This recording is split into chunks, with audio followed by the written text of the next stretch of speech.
Tapos nagluto pa dyan kong adobo ganina sa unto. Adobo manok. Kami na rin sa Middle East mangod kay puros ra manok. Sige, kaya dugayan mo. Sige na may kakuha ni.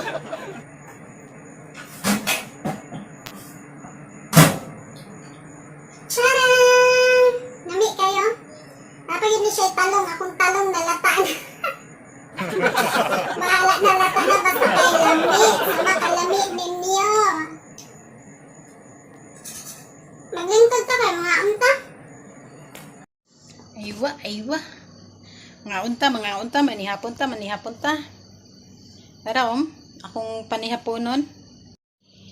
Here they are. Lami kayo ba?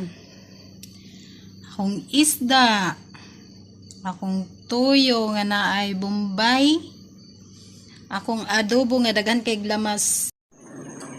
Oops. Yan na ang natira ngayon, di ba? Nakaka-barf. Nakaka-barf, di ba? Busog match na si ako. Ay, ayun.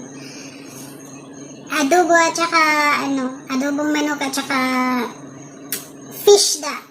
Alam niyo, dito kasi sa amin sa ibang bansa, lalong-lalo na dito sa Middle East,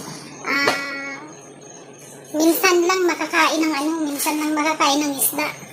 Puro manok.